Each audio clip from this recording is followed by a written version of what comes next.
राजनीति को कई शतरब देने वाले ओसियां और लूणी विधानसभा क्षेत्र की कहानी अजब है।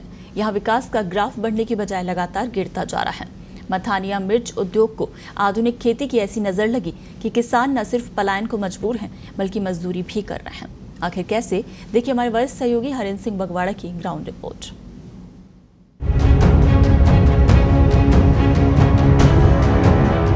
ओसियां और लूणी विधानसभा क्षेत्र की थाह आधुनिक खेती लील गई मथानिया मिर्च, किसान पलायन को मजबूर, ओसियां के धोरों में बढ़ने लगा पर्यटन। विश्व विख्यात मथानिया मिर्च का उत्पादन करने वाले किसानों ने कभी सपने में भी नहीं सोचा होगा कि सोना उगलने वाले इन खेतों से कभी पेट भरने तक के लाले पड़ जाएंगे।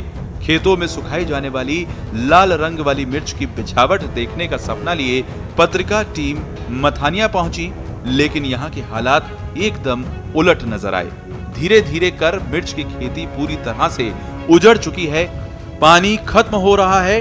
किराना की दुकान करने वाले बिलाल अहमद ने बताया कि किसान आसपास के कस्बों में जाकर छोटा मोटा धंधा या मजदूरी करने को विवश हैं। लाल मिर्च का रकबा एक जमाने में 70,000 हेक्टेयर हुआ करता था, जो अब घटकर ना के बराबर रह गया है।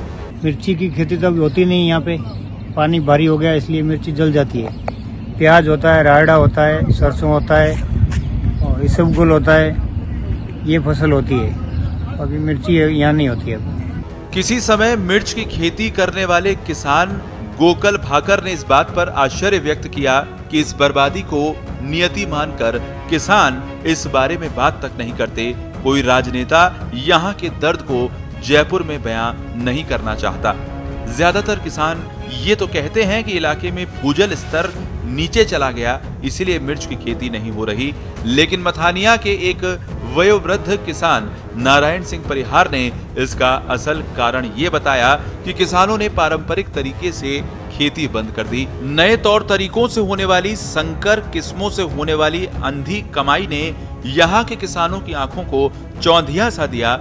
ज्यादातर किसान हाइब्रिड बीजों, केमिकल खाद और कीटनाशकों पर आधारित खेती करने लगे। नतीजा ये रहा कि विदेशी खरपतवार की जमीन में बाढ़ सी आ गई, कीड़े मकोड़े पनप गए जो मिर्च की फसल को चट कर जाते हैं। आज मथानिया मिर्च की खेती नाम मात्र की रह गई, जमीनों की कीमतें आधी रह गईं। किसी जमाने में मिर्च की खेती करने वाले इस किसान ने बताया कि इलाके के किसान पलायन करने को मजबूर हैं। लोहे के पलंग पर लोहे की जाली को मजबूती से वेल्डिंग करने में यहाँ के लोगों को महारत हासिल है। रोजगार के फेर में मजदूरी करने कोई फलोदी चला गया तो कोई बीकानेर तक जा पहुंचा।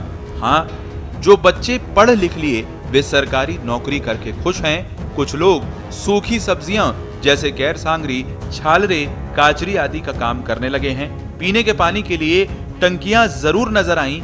IGNP नहर की राजीव गांधी लिफ्ट परियोजना से यहाँ पानी आता है। ओसियां के सिच्चाई माता के मंदिर में देवी के सात्विक रूप की पूजा होती है। 2500 साल से अधिक पुराने इस मंदिर का वैभव देखते ही बनता है। मान्यता है कि ओसियां से निकलने वाले जैन समाज के लोग ओसवाल कहलाए, जिन्होंने देश विदेश में जाकर अपने व्यापार कौशल की धाक कायम की। अच्छी बात यह रही कि ओसियां के रेतीले टीलों ने पर्यटकों को अपनी ओर खींचा है।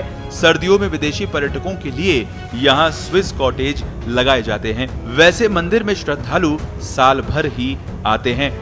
जोधपुर की लूणी विधानसभा में काकाणी क्षेत्र है। हिरणों के लिए ये जगह खास है। फिल्म अभिनेता सलमान खान शिकार प्रकरण यहीं पर हुआ था। इस प्रकरण की चर्चा देश भर में हुई थी। मारे गए हिरण की याद में यहाँ हिरण का एक मंदिर भी बना हुआ है। लूणी नदी पानी के लिए कम और अवैध बजरी खनन के लिए ज्यादा जानी जाती है। लूणी के रसगुल्ले प्रसिद्ध हैं। पत्रिका टीवी के लिए जोधपुर से हरेंद्र सिंह बगवाड़ा की रिपोर्ट।